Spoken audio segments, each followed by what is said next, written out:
inexplicably, the dad decides we should walk all across town looking for taxis, even though we're directly in front of a theater where many taxis will show up. We're going the wrong way! And there's no way that a cab can somehow use the roads to get us going in the right direction. I know where we are. So let's run into this creepy alley and look for a cab.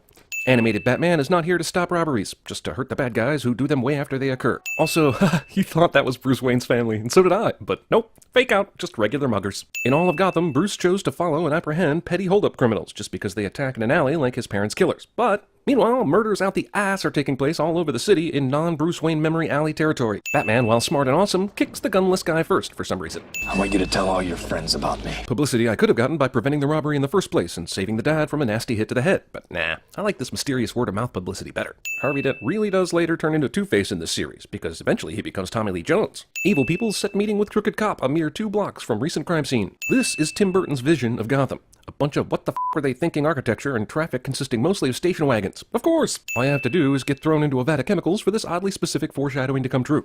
This Save the Festival basket is filled with Monopoly money. Could you tell me which of these guys is Bruce Wayne? I'm not a very good reporter, so I need all the help I can get. Alfred, who is serving the whole of this party, is also able to follow Bruce's every step to pick up after him. Commissioner Gordon. Why in the hell? And seriously? Wealthy socialite Bruce Wayne? Nobody knows what this guy looks like? 1989, when a two-way mirror and an oscillating VHS camera were considered futuristic technology only the rich could afford. Also, when you need video surveillance of a room, be sure to have at least 3 cameras all shooting at basically the same angle. Robert, what's up? Anonymous tip. Amazing the sound quality of these cameras, which must be 50 feet away, that can isolate a conversation in the middle of a huge party. Shoot to kill. Know what I mean? Actually, now that you say you know what I mean after something as simple as shoot to kill, I wonder if you mean something else entirely. These bad guys doing bad guy things are super clueless about stealth and shit. Freeze! Look at this gung-ho cop who plays by his own rules. 10 bad guys who don't give a about killing me at the drop of a hat? I got this covered. Does Jack have any idea what this does? Or is he just hoping against hope that these levers will somehow aid in his escape? Batman could easily start punching Jack and tying him up for the cops right now, but decides to wait until the situation is way more dangerous before doing Batman stuff. This cop took creeping lessons from the assholes in the Smooth Criminal video. Who is this guy? I don't know. Batman makes a secret getaway even though everyone can see him through the smoke. Check the roof, guys! For no reason we can figure out, Jack doesn't simply drown after being thrown into the toxic chemical sludge. One half the Wayne Gate has metal leaves all over it, the other side does not, and I'm much more concerned about this than I am any of the plot going on right now. How's the soup? Excuse me? Makes for a nice joke, but damn, why did they decide to eat dinner at opposite ends of the table on a first date?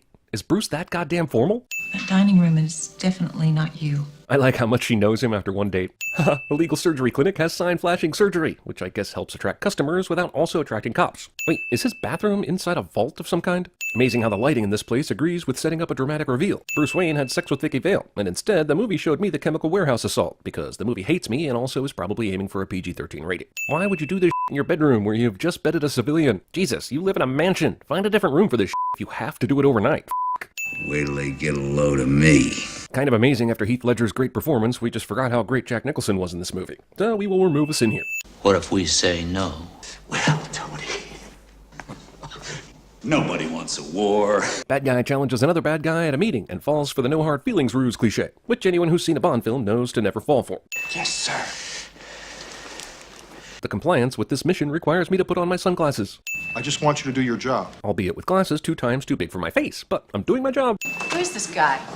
Who cares? Top photojournalist in Gotham has zero interest in the identity of the city's infamous vigilante. Stalking. Also, Wayne Manor, which goes through the trouble of having 3 cameras trained on the Japanese arsenal room, has no video security around the premises just in case someone starts snooping around the house. In this debris-filled alley, Bruce Wayne ritually adds to the garbage by laying flowers at the spot of his parents' death. Also, he places roses on the site of his parents' murders, rather than simply visiting their graves. I mean, you're honoring the place they got murdered. What the f***?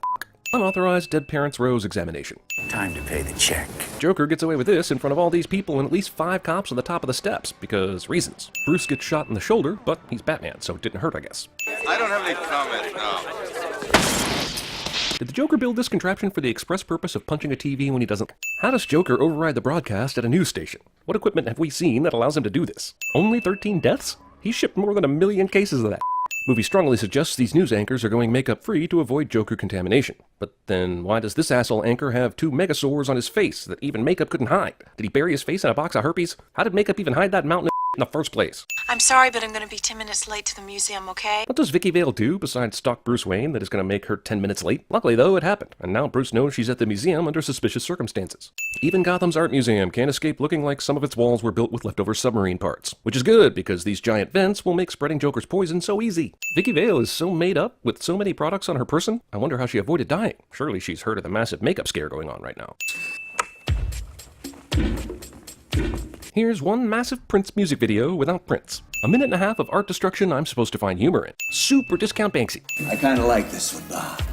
Leave it. But I won't tell any of my other henchmen not to deface it and expect them to simply get the message, no matter where they are in this museum. She is a living work of art. Oh, she's still hot. Frightening. Batman's entrance somehow doesn't kill both the Joker and Vicky via falling shards of glass. Also, I'd like to know why climbing to the museum roof and smashing through the window was a better option than simply busting through the doors. Vicky could be in all sorts of trouble, but you decide better take the longer, more complicated, dangerous, and dramatic way inside. Also, luckily for her and the plot of this movie, Vicky somehow has the wherewithal to grab her camera bag and put it around her shoulder, even though she has no clue what's going on. And I'm pretty sure it was hanging on a chair, and that would have been way too hard to grab from here, but thank God she did, right? The Batmobile makes one slightly tight turn and a f***ing Blues Brothers car accident breaks out. Also, the movie answers the question, how many assholes will blindly drive into each other even though they had plenty of chances to stop? The answer is 16. How do these dumb assholes have any idea where Batman went? And how did they get around the bulldozer, the stop traffic, and all the etc. going on? How much do you weigh? About 108, I think. Come on, she's beautiful, but 108? See that thing on my belt? Grab it. Whatever you do, don't let go. Batman gives these instructions a split second before Vicky can even process it, and could have killed her. Also, he can jump down to beat up these dudes he doesn't need to beat up for any reason. Just go! The camera is a machine, and God came from the machine to preserve Batman's identity. I see the Indiana Jones is strong with this one. Stop. If this Batmobile only stops when Batman tells it to, then how did it not run into 100 cars on the way here, and possibly drill a few pedestrians on the way? Also, how did it lose the cops that immediately started following the Batmobile once he remotely activated it? The only way to get to Wayne Manor is through Tim Burton's woods. Bats.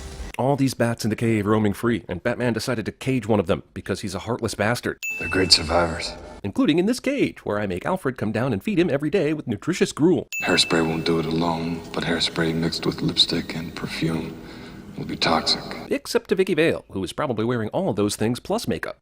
Take that to the press. There's no reason why Batman even took her to his lair. All he had to do was take her to her apartment, knock her out, take the film she shot, and once back home, send the envelope to the press, or put it on her nightstand. But I guess it's way more dramatic to drive her all the way out here, which is how Batman likes it, I guess? Also, why didn't he just make copies of all this stuff and put this package in the trunk of the Batmobile before he went to go save Vicky? Why did you bring me here?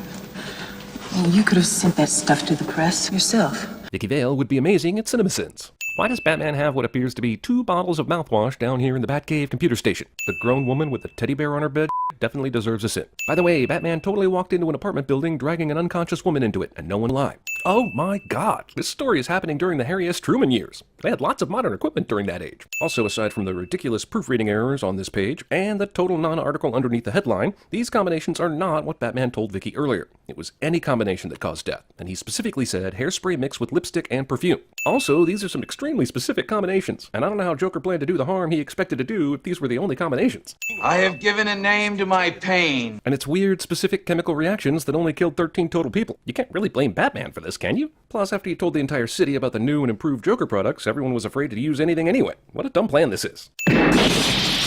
The Joker is addicted to perfectly good television sets. Vicky Vale's room is number 9, but if you're wondering where rooms 43 through 87 are, they're to the right. Oh no, Joker's here! Right at the time Bruce Wayne is here! Hey, how come Vicky has a large bowl of popcorn on her mantle? And Vicky is now in this super tense moment, casually eating the stale popcorn she grabbed off the mantle for defense. You ever dance with the devil in the pale moonlight? What? I always ask that of all my prey. Never once does Joker say this until he says it to Bruce Wayne, giving him the clue that Jack killed his parents. He didn't tell Eckhart, Grissom, or that crime lord dude this phrase before killing them. So nice try, f***o. That's not true at all. Joker runs and stands over Bruce to taunt him, but somehow completely misses the total lack of blood from Bruce's Back to the Future 3 bulletproof vest. Also, he doesn't shoot him a few more times to make sure he's dead. Does Joker leave Vicky's place just because he fired a bullet and he's worried about cops showing up? Why did he even bother to come here if the reason wasn't to either kill or kidnap her? Luckily, this tray is bulletproof, and the Joker didn't aim for head or dick. Why even bother opening this present? That could have been more poison. The Gotham newspaper office cheers for the New York Giants? Gotham City painting. Joker here. I love how the mayor dude is looking directly to his left, helping the audience know he's reacting to Joker. But this only makes sense if somehow the field team set up a live feed television monitor of the station's broadcast directly to the mayor dude's left, which, come on, they did not do. But one thing I am not is a killer. Why would you make this claim if you're the Joker? The entire press saw you stab a guy on the steps of City Hall, and you were implicated in killing 13 of people with poison. I'm sure Dominic Toretto would vouch for you, though. We are not prepared to discuss any deals. Does Joker know the exact configuration of these particular monitors at the TV station to make a swiping motion that will clear them off? And what exactly does that even do? The mayor wasn't even being broadcast anyway. You heard it, folks. 20 million. And you saw it, folks. My hands went from one position to a drastically different one in the next shot. Eating popcorn with gloves on. You're not only ruining the fine leather gloves with